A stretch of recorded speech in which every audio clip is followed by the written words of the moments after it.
Nearly 200-kilometer-per-hour winds. That's what we're seeing inside of the eye wall of Typhoon Halong as it crosses over the Izu Islands. And specifically, Hachijima, that's where that wind gust was reported here at 198 kilometers per hour. Goes to show, these storms, they are not fish storms. I've seen a few people call it this. There's about 20,000 people that live on the Izu Islands here. And for those on Hachijima, they are feeling it. Now, the good news is that a lot of buildings on these islands that are home to, I said about 25,000 people, they are built, but the K cars, things that are small and can get tossed, those are not built for these type of winds. And I'm sure we're going to see some images of some of these cars just like launched in some of these gustier conditions within the eye wall. Now, further towards the north, places like Kozushima, the wind gusts are not nearly as high off there towards the north, as well as Miyakejima, around 93 to 108 kilometers per hour in those specific areas. But still a potent storm system. The good news, the worst of the weather with this is staying offshore. Places like Chiba, the Izu Peninsula, they're just kind of getting the outer fringes of it. I'm sure not good surfing or boating weather at all. Maybe as it pulls away, it could cascade some decent swells for surfers, but at least no impacts in Tokyo proper. I say Tokyo proper because, as you know, the Hachijima and the Izu Islands, for that matter, are technically part of Tokyo prefecture. So little geographic tidbit there for you. But this is going to continue to move towards the north and east and eventually weaken out. But then we change our attention, of course, to Nakri, which is further down towards the south. Now, this one, I don't think this is going to get a Philippine or a Pagasa name here. It's just on the edge of the PAR, and it's moving towards the north.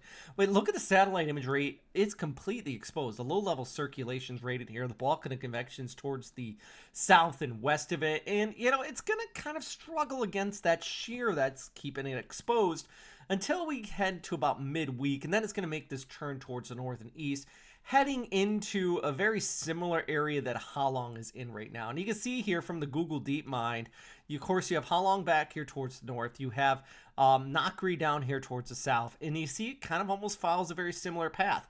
Now, the good news, the bulk of the ensemble guidance does continue to keep it just towards the east of Okinawa with the Google DeepMind.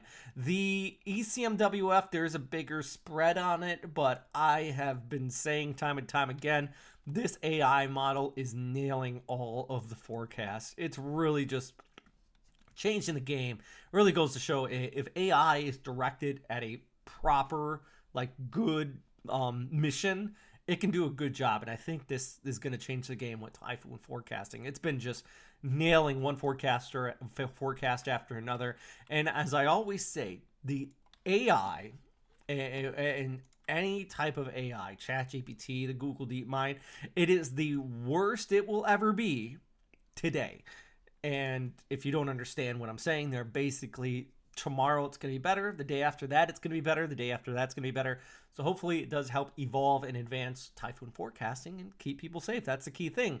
Here's a look at JMA's forecast, though. Just passing towards the east of Okinawa is Nakri. A little too close. I wouldn't be surprised if the military out there goes through the core systems. At least up to T-Core caution, which is basically like a kind of a tropical storm warning. I wouldn't be surprised if some of the military, the Air Force, kind of ushers that in and says it, because it's just too close.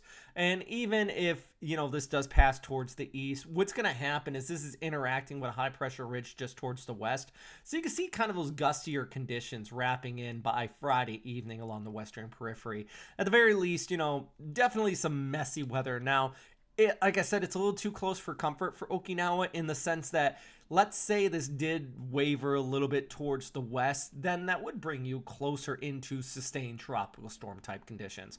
Then this pulls off towards the north and east, almost following in behind the same path that Halong is taken here.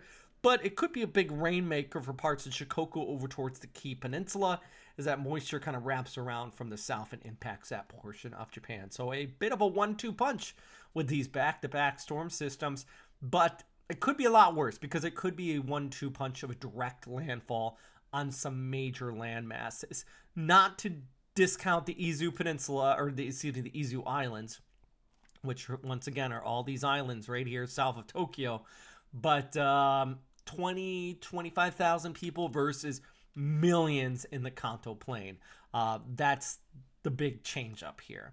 On the back side of both of these storms, by the way, we continue to see kind of this northerly flow setup, which is creating not a full-on Amihan, but it is the transition season. Whenever we say that, we're talking about the transition from a full-on southwesterly flow to the northeasterly flow. And you can see smack in the middle, we are getting kind of a broad circulation setting up west of the Philippines, which is quite common for this time of year with this specific type of setup. You get that kind of northeasterly flow interacting with southwesterly, and it's like if you have a stick and you're doing this, right?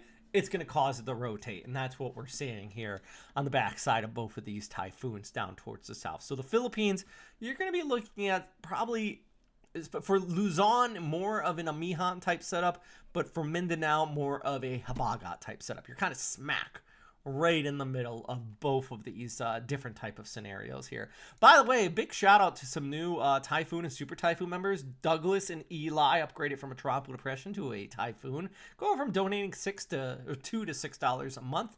And then we have Chad Briggs, who's our newest Super Typhoon member. A big shout out to you, Chad, and everybody else that continues to support this channel here at Western Pacific Weather. I can't stress enough, and I've said this every update. It feels like it's down to a script, but I truly do mean it. You guys help. I probably wouldn't be doing these updates as much as I do if it wasn't for you. It shows me that you want them, but also the financial support helps a lot. My goal one day maybe is do this full time, but you know, I've been hoping for that for like 20 years. So we can just kind of, we're just working at it as we can, right? So number one thing though is we get the information out there. We get more people educated on meteorology and these typhoons, and hopefully it helps keep more people safe, right? By the way, on top of our Patreon members, we do have a sponsor, Frontrunner Financial. It's actually a tier on our Patreon. If you want to sponsor, you can check them out. That is down below. That is right here, frontrunnerfinancial.com. They're great for accounting. That's what they're doing. But they're great for people that may live overseas, just like what I used to do. I used to live in Japan, worked in many different countries, and trying to figure out your finances is difficult, to say the least. So they're there to help you guys out with that. Anyways, that's all I got for today. Of course, we're watching Halong with those 200-kilometer-per-hour winds currently being reported. Then we got Nakri on its tail. It's active, but at least a little bit of a break for our friends in the Philippines for the time being. As always, thanks for watching. And the number one thing, of course, friends, is stay safe out there. Bye.